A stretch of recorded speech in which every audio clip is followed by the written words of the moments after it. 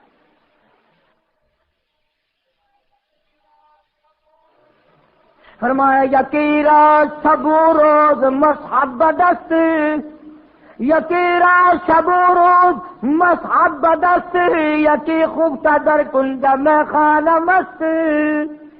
کہتا ایک ایسا مقدروں والا ہے ہر وقت اس کے ہاتھ میں اللہ کا قرآن ہے، اور ایک ایسا ہے شراب خانے میں سے میت نکل رہی ہے، کنجر خانے میں سے موت نکل رہی ہے. ایک ایسا نصیبے والا ادھر دم نکلا ادھر قرآن زبان پہ تھا، اور ایک ایسا مقدروں کا مارا ہوا کنجری کی گود میں موت آ رہی. تو ہمارے نبی حضرت محمد رسول اللہ صلی اللہ تعالی علیہ وسلم نے ہمیں پوری زندگی دی، ساری زندگی کا طریقہ کار بتا دیا. یہ بات نہیں ہے کہ تم نے اختیار کر رکھی ہے کہ غزلیں گاؤ، پتاشے کھاؤ اور جنت میں چلے جاؤ. اگر پتاشے چاب کر جنت میں جاتے تو بلال کا چمڑا نہ ادھیڑا جاتا. ہاں، چار عورتوں نے چار مردوں نے مل کر غزلیں گائی اور مٹھائی کھائی اور جا کے سو گئے، صبح کی نماز بھی نہیں. دوستو جنت اگر اتنی سستی ہوتی سیدہ زنیرہ کی آنکھیں نہ نکالی جاتی، ابو فقیہہ کی پسلیاں نہ توڑی جاتی، لبینہ کا چمڑا نہ ادھیڑا جاتا، بے شمار صحابہ کرام کا قیمہ نہ بنتا.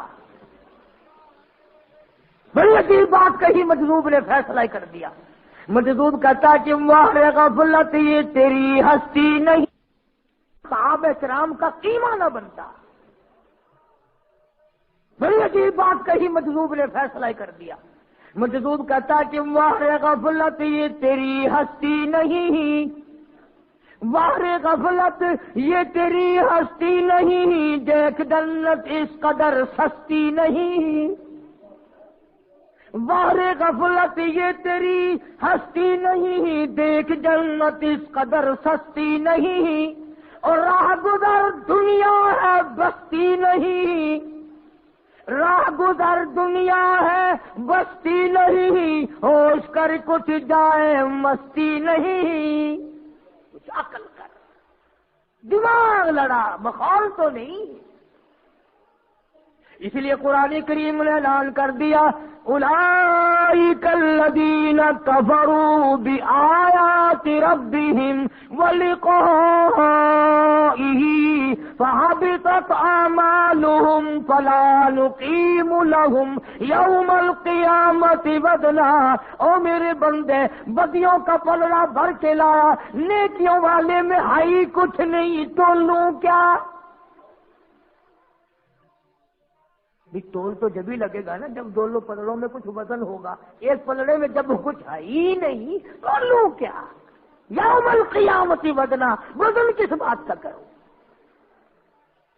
تو دوستو، امام الانبیاء محبوب کبریا حضرت محمد مصطفیٰ صلی اللہ تعالی علیہ وسلم کی ذات اقدس کی تابعداری کا وقت ہے، اور خدا جانے میری تیری کس کی قبر تیار ہے. ایک حدیث پاک میں یوں آتا ہے کہ بسا اوقات آدمی بنگلہ کوٹھی مکان بناتا ہے. حضور نے فرمایا، سب کہہ دو صلی اللہ. بسا اوقات آدمی اپنی ساری پونجی لگا دیتا ہے مکان پہ، لیکن حضور فرماتے ہیں کہ اللہ نے یوں فرمایا کہ اس غریب کو یہ پتا بھی نہیں کہ اس محل میں ایک رات بھی سونا نصیب نہیں ہے، ایک رات بھی اس مکان میں بسیرا نصیب نہیں.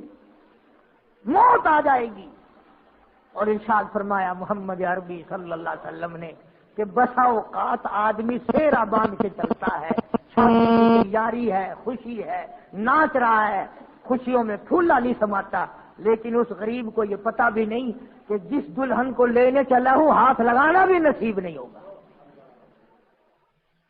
کیا پتا اسے؟ بڑی عجیب بات فرمائی محمد عربی صلی اللہ علیہ وسلم نے. فرمایا دو چیزوں کی ضمانت تم دے دو، لکھ کے لے جاؤ، دل کی تختی پہ کام آنے والی بات اگر عمل کرو گے انشاءاللہ قبروں میں دعائیں دو گے. فرمایا دو چیزوں کی ضمانت تم دے دو، جنت الفردوس کا ضامن میں محمد الرسول اللہ بنتا ہوں. اور جس کا ضامن کالی کملی والا بن جائے اسے کیا چاہیے؟ فرمایا دو چیزوں کی ضمانت دو، ایک یہ جو تمہارے منہ میں ہے زبان، اس کی ضمانت دو کہ اس کو اللہ اور اس کے رسول کے حکم کے خلاف نہیں چلاؤ گے، اور ایک جو تمہاری نفسانی خواہشات کی جگہ بنائی ہے اسے غلط استعمال نہیں کرو گے. فرمایا دو چیزوں کی ضمانت تم دے دو، جنت کا ضامن میں ہوں. اب حضور صلی اللہ علیہ وسلم نے ضمانت تو دے دی، اب ضمانت کیسے دیں؟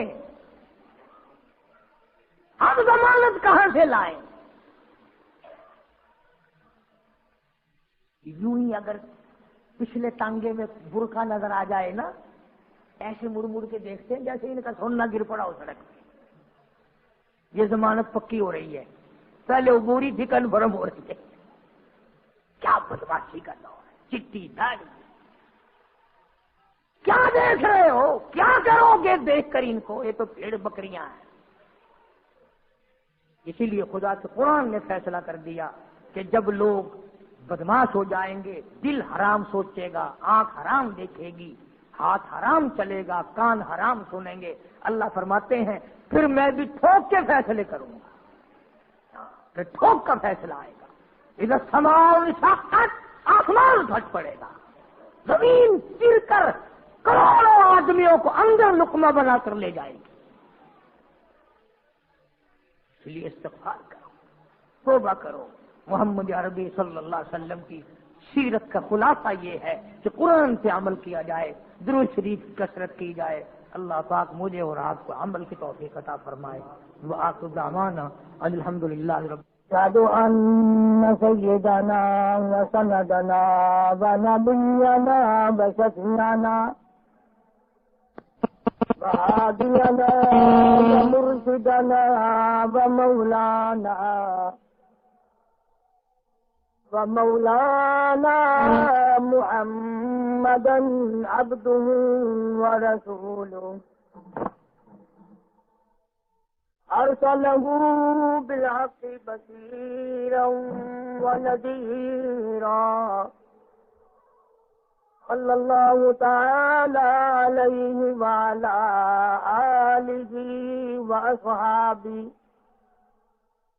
وأزواجه وذرياته وبارك وسلم تسليما كثيرا كثيرا. أما بعد فأعوذ بالله السميع العليم من الشيطان الرجيم. بسم الله الرحمن الرحيم. إن تعذبهم فإنهم عبادك وإن تغفر لهم فإنك أنت العزيز الحكيم. وقال النبي صلى الله تعالى عليه وسلم من صلى علي واحدة صلى الله عليه 10 مرات. فقال النبي صلى الله تعالى عليه وسلم من تشبه بقوم فهو منهم. وقال النبي صلى الله تعالى عليه وسلم المرء مع من أحبه صدق الله مولانا العلي العظيم وصدق رسوله النبي الكريم ونحن على ذلك لمن الشاهدين والشاكرين والحمد لله رب العالمين. اللهم صل على محمد وعلى آل محمد كما صليت على إبراهيم وعلى آل إبراهيم إنك حميد مجيد. اللهم بارك على محمد وعلى آل محمد كما باركت على إبراهيم وعلى آل إبراهيم إنك حميد مجيد. يا إلهي رحمكم برمہما عفوکم جملہ گناہ ماہما آج سے مو جرمہا کردہ بسے نستمارا غیر تو دیگر کسے گربخانی وربرانی بن گئے ہر سے حکم تستہ خرسندہ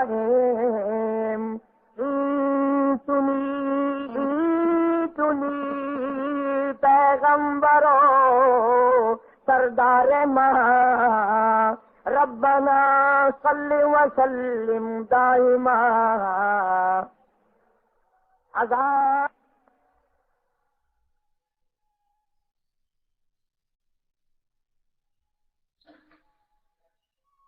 اور بسویم سہن بمسکو گلاب حلود نام تو گفتن کمال بے ادبی.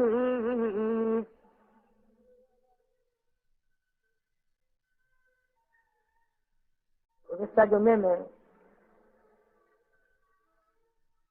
امام الاولین والآخرین سید المرسلین خاتم النبیین حضرت محمد کریم صلی اللہ علیہ وسلم کی سیرت پاک کا وہ حصہ عرض کیا تھا کہ آپ کے تشریف لانے کے وقت اس مالک نے کیا کیا نظام فرمائے.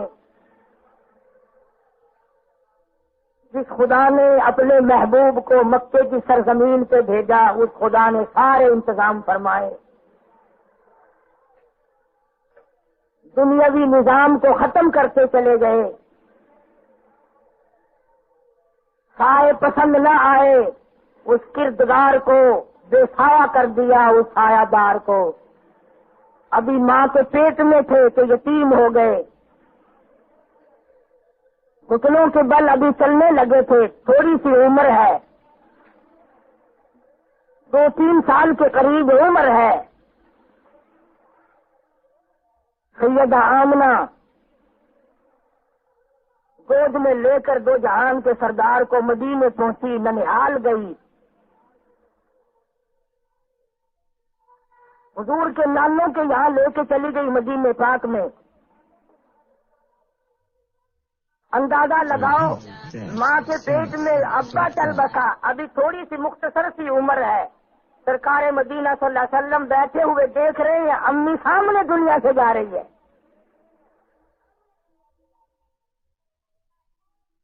مڑ مڑ کے آسمان کی طرف دیکھتے ہیں. مولا میرا کون؟ آواز آئی میرے محبوب تیرا میں. کسی کا باپ پالے گا, کسی کی ماں پالے گی, کسی کی بہن پالے گی. میرے محبوب تجھے میں خدا پالوں گا. ایک یتیم ایک پردیسی مدینے پاک میں گئے تو ماں چل بسی. تھوڑی سی عمر ہوئی تو دادا چل بسا. آخرت کی دولت ملی, دنیا کا کچھ بھی اللہ پاک نے دیا. چنانچہ سیدہ خدیجہ رضی اللہ تعالی عنہا سے جس وقت آپ کا نکاح ہوا ہے ابو طالب نے نکاح پڑھا ہے اس زمانے کے رواج کے مطابق. کبھی تم سمجھو کہ ابو طالب رجسٹرار بنا ہوا ہوگا, نکاح خواہ نہیں تھا. ابو طالب کے یہ الفاظ آتے ہیں کہ لوگوں آج میرے بھتیجے کے پاس مال نہیں, سامان نہیں, دکان نہیں, مکان نہیں, پر میری یہ نگاہیں دیکھتی ہیں کہ میرا بھتیجا بڑا اونچا جائے گا. سیدہ خدیجہ رضی اللہ تعالی عنہا نے سارے کرش میں دیکھے بڑے بڑے رئیسوں کے نکاح کے پیغام ٹھکرا دیے. مکے کی تاجرہ تھی, مکے کی رئیسہ تھی, مکے کی مشہور دولت مند تھی, اور صرف اپنی ذات حضور کے حوالے نہیں کی, جتنا حضرت خدیجہ کا مال تھا سارے کا حضور کو مالک بنا دیا. چند دنوں میں وہ سارا مال غریبوں میں تقسیم فرما دیا. حضرت خدیجہ نے یہ کبھی نہیں کہا کہ ہم بھوکے مریں گے, ہمارا بھی کیا انتظام ہے, جتنی دولت ہے ساری تقسیم کر رہے ہو. قربان جاؤں, ایمان اس کا نام ہے وہ مسلمانوں. حضرت خدیجہ کہتی تھی میرے آقا میں بھی تیری, میرا مال بھی تیرا, میری جان بھی تیری, سب کچھ تیرا ہے, جو چاہو تصرف کرو. اور اسی محبوب خدا صلی اللہ علیہ وسلم کی جب جوانی آئی, شباب آیا, سیدہ خدیجہ رضی اللہ تعالیٰ عنہ کئی دن کا کھانا بنا کر دے دیتی ہے. غار حرا پہ ایک پہاڑ کے اندر جا کر کالی کملی والے کئی دن کی عبادت کرتے ہیں, اعتکاف کرتے ہیں, اپنے مولا کو یاد کرتے ہیں. کئی دن کا کھانا بنا کے دے دیتی ہے. وہ کتنی خوش نصیب مائی ہوگی. کوئی اپنے بیٹے کا کھانا بنائے گی, کوئی اپنے خامن کا کھانا بنائے گی, کوئی اپنے بھائی کا کھانا پکائے گی, کوئی سسر کا کھانا پکائے گی, کوئی داماد کا کھانا پکائے گی. واہ خدیجہ مبارک ہو, تو شہنشاہ کائنات کا کھانا بناتی ہے.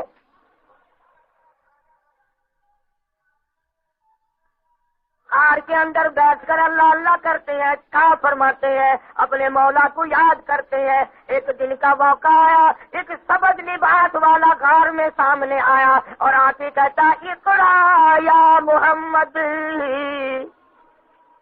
صلی اللہ علیہ وسلم, اور کالی کملی والے پڑھو. یہ بات بھی آپ کو علم میں نہیں ہے, نبی دنیا میں کسی کا شاگرد نہیں ہوتا, نبی اسکول نہیں جاتا, نبی کالج نہیں جاتا, نبی درس میں نہیں جاتا. کوئی نبی کوئی پیغمبر بھی کسی استاد کے سامنے نہیں بیٹھتا, اس لیے کہ نبی کا استاد خدا ہوتا ہے.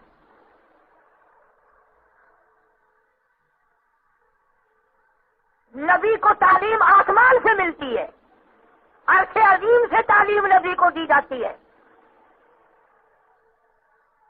آپ نے جواب دے دیا, فرمایا ما انا بقاری, میں پڑھا ہوا نہیں. 3 مرتبہ جبریل امین نے یہی بات کہی اور حضور نے یہی جواب دیا عربی میں. آگے فرماتے ہیں بخاری شریف کی روایت ہے, فاخذنی فغطنی غطا شدیدا, مجھے جبریل نے پکڑا, سینے سے لگایا, اتنا دبایا حتار کو, یہاں تک کہ مجھے پسینے آ گئے. اس کے بعد جبریل امین نے قرآن پاک کی ان 2 آیتوں کی تلاوت کی. فرمایا اقرأ بسم ربک الذی خلق, خلق الانسان من علق, اقرأ وربک الاکرم الذی علم بالقلم, علم الانسان ما لم یعلم. قرآن کریم کا نزول شروع ہو گیا, وہی شروع ہو گئی, اللہ کا کلام محمد عربی صلی اللہ علیہ وسلم کو ملنے لگ گیا. موسیٰ علیہ السلام توریت لینے کوہ طور پہ جاتے تھے. عیسیٰ علیہ السلام کو انجیل کسی جگہ بلا کے دی گئی, داؤد علیہ السلام کو صبور کسی اور جگہ بلا کر کے دی گئی، اور کالی کملی والے کی یہ شان ہے کہ گھر بیٹھے قرآن آ گیا، خدا کا پیغام آ گیا، اللہ کا کلام آ گیا۔ اب اس کلام کی اتنی ہیبت، تمہیں کیوں پسینے آئے؟ تمہیں قرآن سمجھ آئے تو پسینے آئے؟ تمہیں کلام الہی میں لذت کیوں آئے جب ہماری روح گند میں لگ گئی، کنجریوں کے گالوں میں لگ گئی، قرآن میں کیسے مزہ آئے؟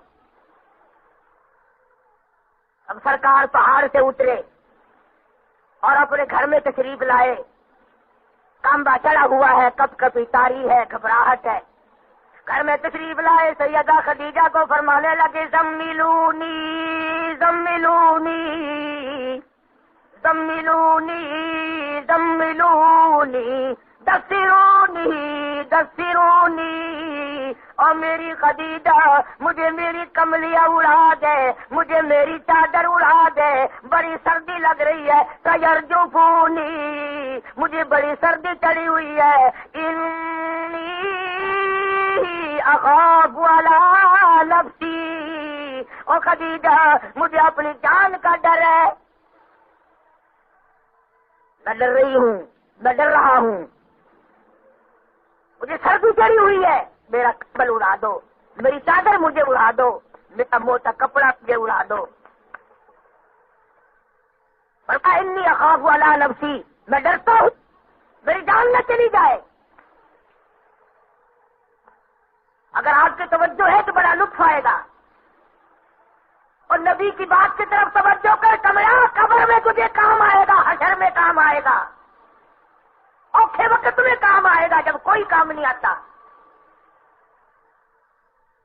حضرت خدیجہ نے آگے سے یہ نہیں فرمایا کہ آپ تو بڑی اللہ اللہ کرتے ہیں، آپ کو کیوں وقت آئے گا، آپ پر پریشانی کیوں آئے گی، بلکہ یہ کہنے لگی واللہ لا یخزیک ابدا، قسم ہے اس پروردگار کی، میرے محبوب، میرے سردار، ایسا ہرگز نہیں ہوگا۔ حضرت خدیجہ فرماتی ہے رضی اللہ تعالیٰ عنہ، فاطمہ الزہرا کی اماں کہتی ہے، رقیہ کی اماں کہتی ہے، سیدہ زینب کی اماں کہتی ہے، سیدہ ام کلثوم کی اماں کہتی ہے، یہ وہ خدیجہ ہے جس کو دنیا ہی میں خدا کے پیغام اور سلام آتے تھے۔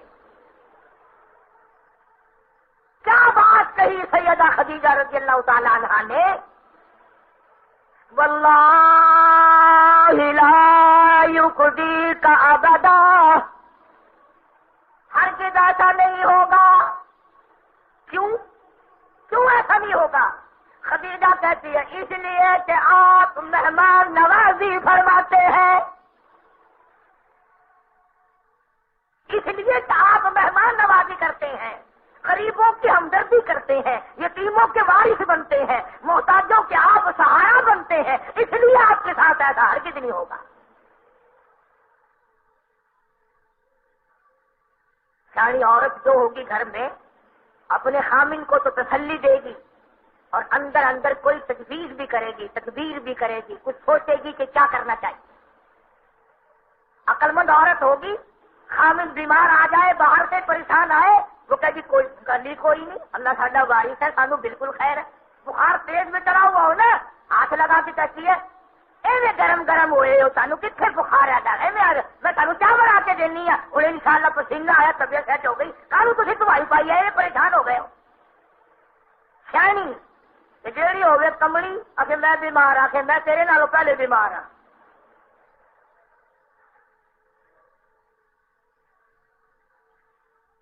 انہیں کہا میرے واسطے بستر بچھا کے وہ بچھا پیا، اڑ لیتے کہ پڑھ لیتے کہ پڑھ لیتے میں پہنا ہے۔ بڑی مشکل ہے سمجھدار عورتیں ملنی۔ حضرت خدیجہ نے حضور کریم صلی اللہ علیہ وسلم کی تو تسلی کر دی، اور اندر اندر سوچ رہی ہے مولا مجھے ایسا خامد کہاں ملے گا، مجھے ایسا دلبر کہاں ملے گا، مجھے ایسا چاند کہاں ملے گا۔ ورقہ ابن نوفل حضرت خدیجہ کا چچا زاد بھائی، توریت کا عالم ہے، توریت کا حافظ ہے، وقت کا بہت بڑا بزرگ شمار ہوتا ہے۔ یاد آ گیا کہ وہاں لے کے چلوں۔ حضور کریم صلی اللہ تعالی علیہ وسلم کو عرض کرنے لگی کالی کملی والے اٹھو، میں آپ کو اپنے بھائی کے پاس لے کے چلتی ہوں، پوچھیں گے یہ کیا ہوا، یہ آنے والا کون تھا، یہ سبز لباس والا کون تھا، چھاتی سے لگا کر دبانے والا کون تھا، اور یہ کلام کیا ہے جو آپ کو دے کے گیا ہے، اقرأ بسم ربک الذی خلق۔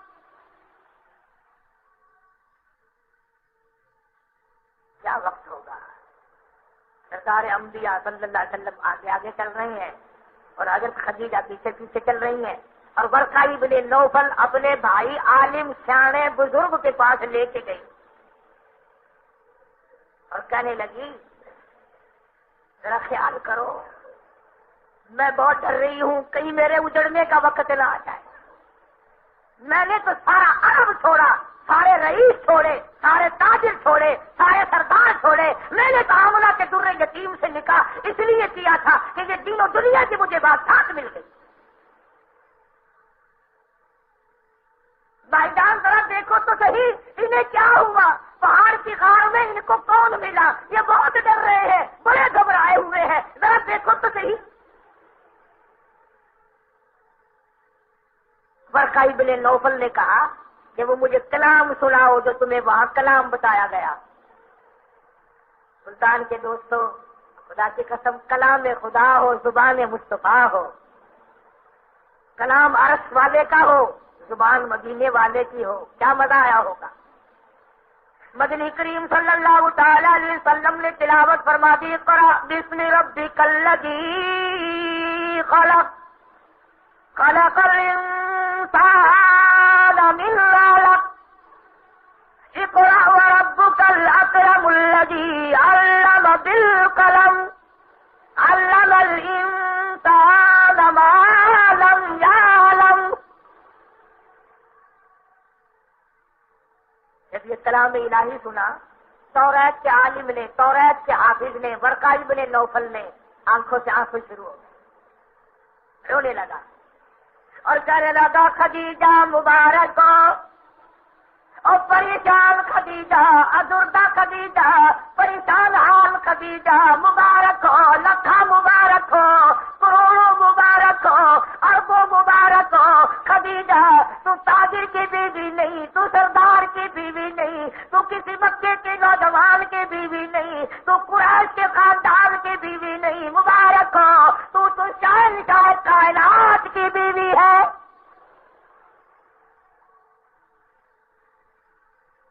تو پتا چلا تو امام الانبیاء کی گھر والی ہے صلی اللہ علیہ وسلم۔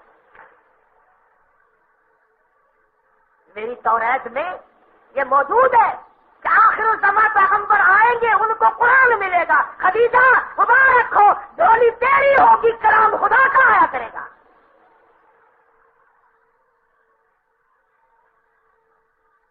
ورقہ ابن نوفل نے تسلی کر دی کہ آپ کو نبوت مل گئی ہے، یہ وہی ہے، یہ جو تمہارے پاس آیا تھا نا یہ جبریل تھا، اور یہ قرآن ہے جو آنا شروع ہوا، ختم نبوت کا تاج اللہ نے تجھے اڑا دیا۔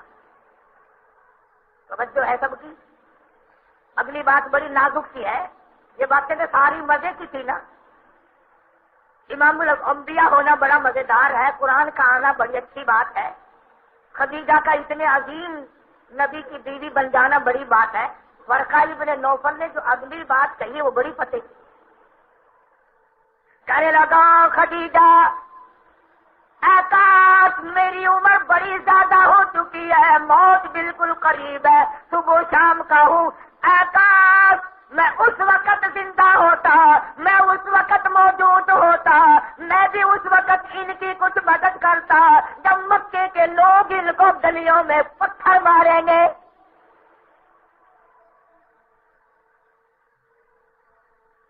اندازہ لگاؤ، بہت پہلے حضرت خدیجہ کہنے لگی ورقہ اور میرے بھائی سیانے بزرگ، شکل دیکھ کر ہر آدمی موم بن جاتا ہے، اتنا حسن کے چاند شرمائے، اتنی خوبصورتی کے سورج شرمائے، اتنا اللہ نے صورت دی کہ ستارے راستہ چھوڑ کر ایک طرف ہٹ جائیں، انہیں بھی کوئی مارے گا؟ شفیق یہ ہے، خلیق یہ ہے، یہ تو گالیاں کھا کے دعائیں دیتے ہیں، یہ تو بیماروں کی دوائیں لا کے دیتے ہیں، یہ تو بوڑھوں کا وزن سر پہ اٹھا کے گھر پہنچا کے آتے ہیں، انہیں گالی کیوں دے گا کوئی؟ انہیں کیوں مارے گا؟ ورقہ ابن نوفل کہتا خدیجہ تیرے خامد نبی بھی سن رہے ہیں صلی اللہ علیہ وسلم، اللہ کی توحید کا مسئلہ اتنا کڑوا ہے، اللہ کی توحید کا مسئلہ اتنا تلخ ہے کہ جب یہ اللہ کا نام لے کر قرآن پڑھے گا اور اس میں جب یہ پڑھے گا نا کہ اس دروازے کے سوا کوئی دروازے نہیں، سارے لوگ پتھر مارے۔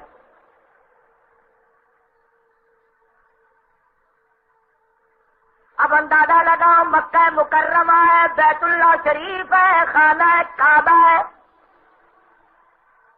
جہاں 1,20,000 نبیوں نے طواف کیے، حرم محترم ہے، اللہ کی ہر وقت رحمتیں برستی ہے، اللہ پاک کا گھر ہے، سرکار مدینہ صلی اللہ تعالی علیہ وسلم نے بیت اللہ میں کھڑے ہو کر قرآن مجید سنایا۔ جناب ابو بکر فرماتے رضی اللہ تعالی میں تو دور تھا، میں قریب آ کھڑا ہوا، فرماتے مالک کے کائنات کی قسم جب میرے نبی نے اللہ کا قرآن سنایا، توحید کا پیغام سنایا، سارا مکہ امام الانبیاء کو، یتیم مکہ کو مارنے کے لیے کھڑا ہو گیا۔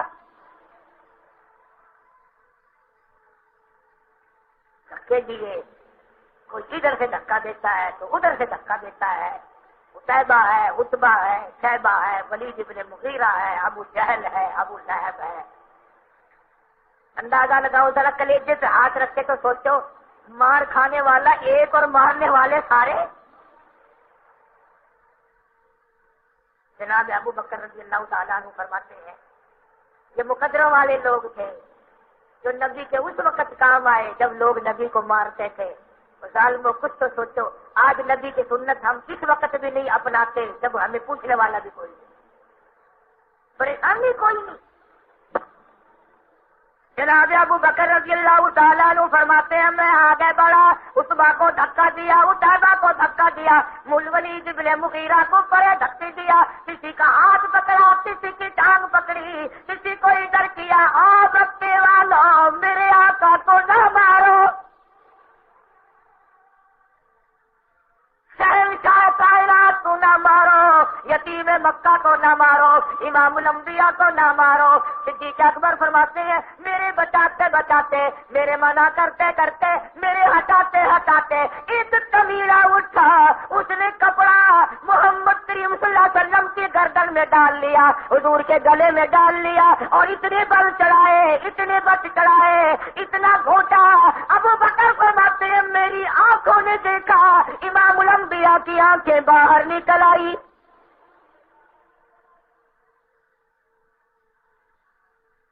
اتنا زور سے گلا گھونٹا ہے محمد علیہ صلی اللہ علیہ وسلم کا، اس دین کے پیچھے شہنشاہ کائنات کا گلا گھونٹ دیا گیا۔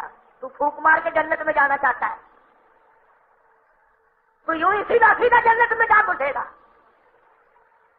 اور ابو بکر فرماتے رضی اللہ تعالیٰ ایک اور کبیرہ اٹھا، اس نے حضرت کی گردن میں اس قدر مروڑا دیا، میں نے دیکھا حضور کے منہ میں جھاگ آ گئے۔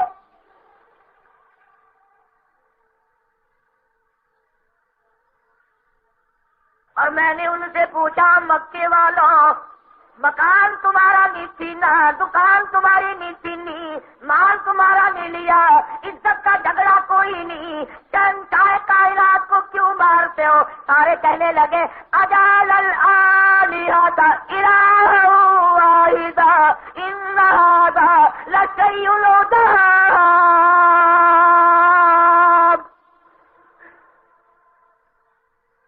کیوں کہتا ہے کہ خدا ایک ہے؟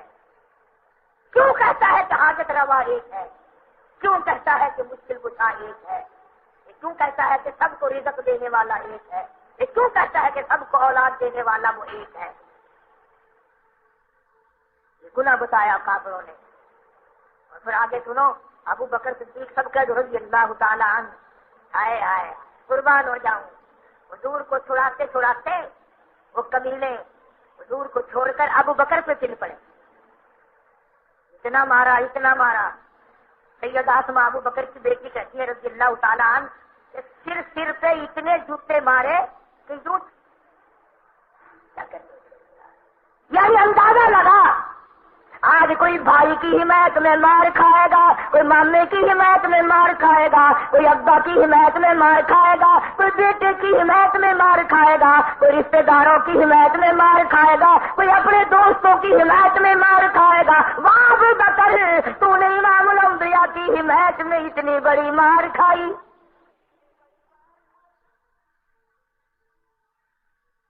بیت اللہ شریف میں سے صدیق اکبر کے خاندان کے لوگ کپڑے میں ڈال کے لے گئے، بے ہوش ہو گئے، اتنا مارا لوگوں نے، بے ہوش ہو گئے۔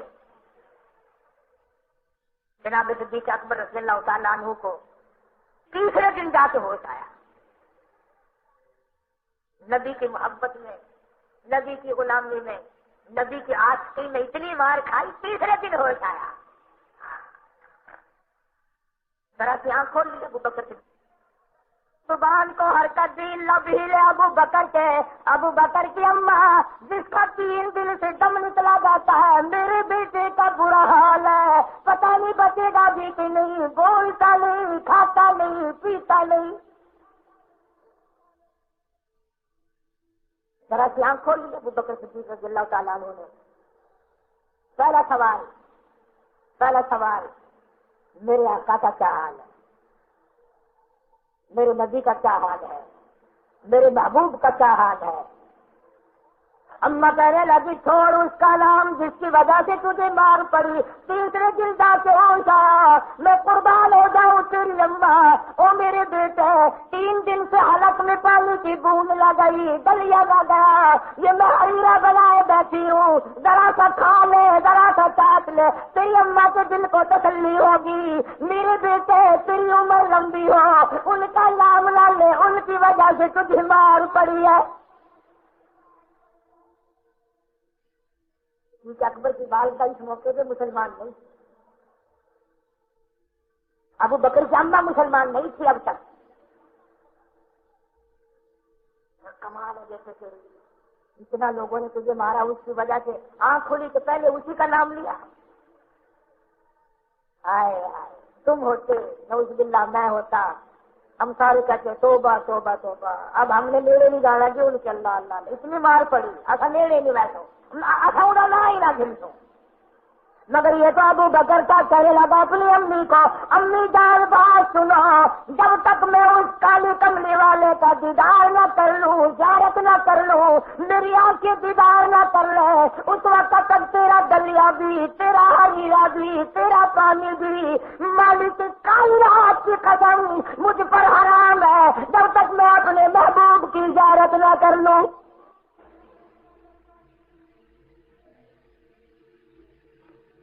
میں تو پہلے ان کا دیدار کروں گا، سب کہہ دو صلی اللہ علیہ وسلم۔ کیا محبت ہے، کیا عظمت ہے۔ اماں کہنے لگی بیٹا مجھے کیا پتا تمہارے نبی کا کہاں ہے، کیا حال ہے۔ عورت بیچاری اور چھپ کر مسلمان بنی ہوئی تھی، سدا تو تھی اسلام کی۔ صدیق اکبر کو تو پتا تھا نا اس کا، اپنی امی کو فرمانے لگے اسے بلا کے لاؤ۔ اب وہ آدمی بیچاری ڈرے، وہ عورت ذات کہ نبی کو مارا، ابو بکر کو مارا، اپنی امی کے سامنے ہی ابو بکر نے پوچھ لیا کیا حال ہے سرکار کا۔ اب بیچاری وہ ڈر کی ماری کہنے لگی میری طرف دیکھنا، یوں اشارہ بھی کیا کہ تیری اماں سن رہی ہے، مجھ پر نہ مصیبت آ جائے، میں عورت ذات ہوں، کمزور ہوں۔ اور بظاہر کہنے لگی مجھے کیا پتا رات کے وقت، میں کیا جانوں اندھیرے میں کون کہاں ہے، میں تو نہیں جانتی، اور اشارہ کرا تیری اماں سن رہی ہے، اگر میرا پتہ چل گیا تو ماریں گے سارے مکے والے۔ صدیق اکبر رضی اللہ تعالیٰ عنہ نفسیات کے بڑے ماہر تھے، فرمانے لگے گھبرانا، میری ماں بیٹے کی محبت میں قید ہوئی کھڑی ہے، کسی کو نہیں کہنے جائے گی، تم ایسا کرو دونوں کی دونوں، میری ماں بھی اور تو بھی، مجھے پکڑ کر سہارا دے کر میرے محبوب کے پاس لے چلو۔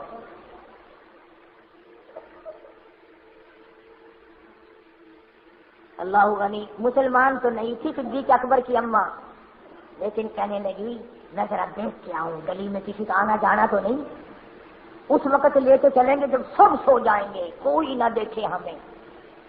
وہ تو بیٹے کی محبت میں لے کے چل رہی ہے، ایک طرف وہ مائی لگی، جو ایماندار تھی، دوسرے تو صدیق اکبر کی اماں نے سہارا دیا، اور دونوں لے کر کے ارقم صحابی کے گھر پہ سرکار تشریف فرما تھے، دار ارقم میں لے کے پہنچے۔ علماء کرام نے لکھا جب مدنی کریم صلی اللہ تعالی علیہ وسلم کو پتا چلا میرا ابو بکر آ گیا، کھڑے ہو گئے اور صدیق اکبر کو سینے سے لگا لیا، پیشانی پہ بوسہ دیا اور پوچھا ابو بکر تیرا کیا حال ہے، تجھے اتنی مار پڑی میری وجہ سے؟ عرض کیا میرے آقا تیرا دیدار مل گیا، میرے سارے دکھڑے چل گئے، میرے سارے غم غلط ہو گئے، میری پریشانیاں ساری دور ہو گئی۔ کیوں؟ اس لیے کہتا تیرے چہرے پہ فدا ہے شمس و قمر، تیرے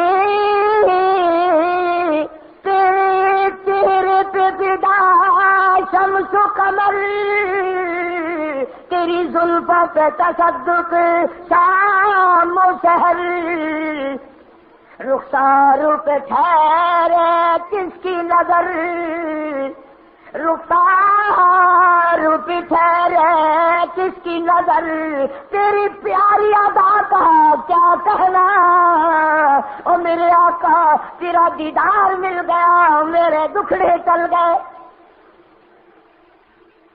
اس وجہ سے تیری شان بڑی بلند ہے۔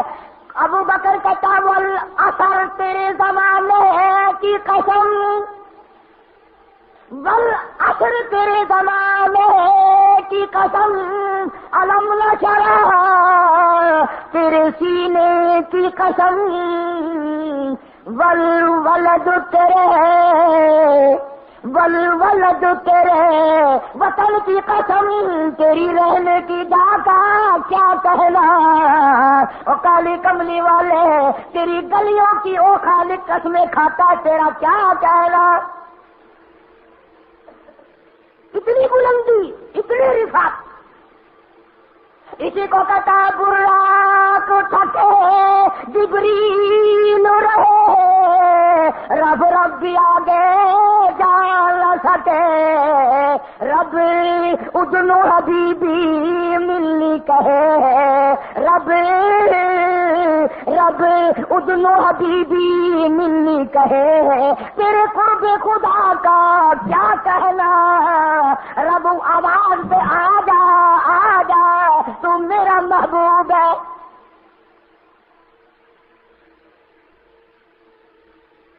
ان کی کتنی بڑی شان ہوگی، نام لینے والوں کی اتنی بڑی شان بن جاتی ہے۔ فرمایا جو ایک مرتبہ میرے محبوب کی ذات پہ درود پڑھے 10 بار میں اللہ اس کے اوپر اپنی رحمت کی چادر تان دیتا ہوں، 10 گناہ مٹا دیتا ہوں، 10 نیکیاں اس کے نام اعمال میں لکھ دیتا ہوں، 10 درجے اس کے بلند کر دیتا ہوں۔ جس نبی کی عظمت یہاں تک ہو، جنت البقیع کے قبرستان میں الحمدللہ جانے کا اتفاق ہوا، بارہا ہزاروں لاکھیں قبریں ہیں، سرکار مدینہ صلی اللہ علیہ وسلم کے 10,000 جرنیل وہاں سوئے ہوئے ہیں، بڑے بڑے صحابی وہاں سوئے ہوئے، مگر آنکھوں والوں نے نظارہ دیکھا، ساری قبریں ٹھیک ٹھاک خشک ہیں، ایک قبر بیچ میں ہے جس کے اوپر ہری ہری بیل اگی ہوئی ہے اور وہ بیل چاروں طرف پھیل جاتی ہے۔ کسی سمجھدار عرب سے پوچھو یہ کس کی قبر ہے، جواب ملے گا نبی کو دودھ پلانے والی مائی حلیمہ کی قبر ہے۔ کیا کہنا اس کی عظمتوں کا، جس نے نبی کو کم سے کم کئی برس تک سینے سے لگائے رکھا، پیار کرتی تھی، ماتھے پہ بوسہ دیتی تھی، ہر وقت کندھے پہ بٹھا کے رکھتی تھی، پانی پلاتی تھی، کھانا کھلاتی تھی۔ تم میں سے اگر کسی کا دل کرتا ہو اے کاش مجھے یہ توفیق مل جاتی، مجھے یہ موقع مل جاتا، آج اللہ کا قرآن دنیا میں ہے، اور قرآن کے قریب ہو جا، قرآن کی خدمت کر، قرآن پہ ایمان لا، اس کی تلاوت کر، اس کی عظمت کو دل میں بسا، انشاءاللہ مائی حلیمہ والا ہی ثواب مل جائے گا۔ میں عرض کر رہا تھا کہ برکتیں ملی، ایک جنگ حنین ہوا ہے، قبیلہ بنو ثقیف کے لوگوں نے وہ اتنے تیر انداز تھے، کئی ہزار صحابہ کرام کی آنکھیں پھوڑ دی. قرآن میں ذکر ہے جنگ حنین کا. پھر حضور کریم صلی اللہ علیہ وسلم بھی ساتھ تھے، فتح ہو گئی اور قبیلہ بنو ثقیف کے لوگوں کو، عورتوں کو قید کر لیا گیا. وہ کافروں کا جو قبیلہ تھا اسے قید کر لیا گیا. اب سارے کافر ایک لڑکی کو پکڑ کے لائے کہ تو چل کر ساروں کی سفارش کر حضور کریم صلی اللہ علیہ وسلم کے دربار میں. توجہ کرنا. اب وہ لڑکی آئی، بیٹھ گئی، کہنے لگی آقا کالی کملی والے اللہ کے نبی، میں تیری بہن ہوں، میری سفارش قبول فرما. آپ نے فرمایا میری بہن تو پیدا ہی نہیں ہوئی، میں خود ماں کے پیٹ میں تھا، یتیم ہو گیا، پھر ابا کا انتقال ہو گیا، اماں بھی فوت ہو گئی، میری بہن کہاں سے آئی؟ اس نے کہا میں فلاں خاندان کی ہوں، فلاں قبیلے کی ہوں، فلاں کی بیٹی ہوں، میں فلاں ہوں. فرمایا میں نہیں جانتا. توجہ کرنا. آپ نے فرمایا میں نہیں جانتا. اخیر میں اس نے کیا بات کہی ہے؟ کہنے لگی نبی اللہ چلو اگر اور کسی بات پہ یقین نہیں آتا میرے یہ دونوں ہاتھ چوم کر دیکھو، آج بھی اگر نبوت کی خوشبو آئے میں تیری بہن. مائی حلیمہ کے یہاں جب آپ تھے دودھ پیا کرتے تھے، میں بڑی تھی، گود کھلایا کرتی تھی، آج تک میرے ہاتھوں سے خوشبو آتی ہے نبوت کی. آپ نے سونگا، فرمایا بالکل ٹھیک کہتی ہو، اور اگلی بات کہہ کے ختم کروں گا، اگر تمہارے دل میں کوئی رکھتی ہے تو مزہ آئے گا. آئے آئے. کہنے لگی کالی کملی والے ایک اور بڑی نشانی دکھاؤں؟ میں نے کہا کیا دکھاؤ گی؟ میری طرف دیکھ رہے. اس نے یوں بٹن کھولا اور یوں یہاں سے تھوڑا سا کندھا کھول کے کہنے لگی یہ دیکھ رہے ہو نشان؟ یہاں دیکھا ہے کہ میری گود میں تھے آپ، میرے منہ سے شرک کی بات نکل گئی. میری گود میں تھے آپ، میں آپ کو کھلا رہی تھی، میرے منہ سے شرک کی بات نکل گئی. آپ نے اتنا زور کا ٹک مارا میرے یہاں تک نشان ہے، اور نبی کو گود میں لے کر شرک کی باتیں کرتی ہیں. مسلمانوں جو نبی ماں کی گود میں شرک برداشت نہیں کرتا وہ آج گنبد خضرا میں برداشت کرے گا؟ پھر یہ جو ہم نے ڈھنگ بنا رکھا ہے، کھوتے گھوڑے اونٹ باجے گاجے، کیا ہو رہا ہے؟ نبی کا جلوس نکالنا ہے. اگر تو اپنا جلوس نکال، اپنے ماں باپ کا جلوس نکال، تو اپنی برادری کا جلوس نکال، نبی کا جلوس تو نکالتا ہے؟ ایک تم ہو، سبحان اللہ سبحان اللہ. ساوے کپڑے نے صلی اللہ علیہ سبحان اللہ صلی اللہ علیہ. تمہارا بھی کیا کہنا؟ تم تو وہ لوگ ہو بابا. کسی مولوی نے بیان کرا کہ جنت میں بڑی نہریں ہوں گی، جنت میں بڑے اعلیٰ درجے کے مکان ہوں گے، لوگ کہنے لگے سبحان اللہ. وہی مولوی کہنے لگا دوزخ میں بڑے ناگ ہوں گے، بڑے بٹھوئے ہوں گے، بڑے انگارے ہوں گے. کہ سبحان اللہ. اللہ پاک سمجھ کی توفیق عطا فرمائے. بآخر دعوانا الحمدللہ رب العالمین. انشاءاللہ اللہم صلی وسلم وبارک علی سیدنا و مولانا محمد وعلی آل سیدنا و مولانا محمد وبارک وسلم وصلی علیہ. ہم سب کو حضور کریم صلی اللہ علیہ وسلم کی عظمت محبت عطا ہو، غلامی عطا ہو. مولا ہمارے دلوں کو حضور کریم صلی اللہ علیہ وسلم کی محبت سے بھر دے، قرآن کریم کی تلاوت سے بھر دے. صلی اللہ علی حبیبہ محمد وعلی آلہ وصحبہ اجمعین برحمتک یا رب. لا الہ الا اللہ لا الہ الا اللہ توحید-سنت.com لا الہ الا. اس ویب سائٹ پر ملاحظہ فرمائیے ممتاز علماء کرام کی تقاریر، درس قرآن و حدیث، اسلامی کتب کا وسیع ذخیرہ، فرقے باطلہ سے مناظرے اور بہت کچھ. الا اللہ لا الہ الا اللہ.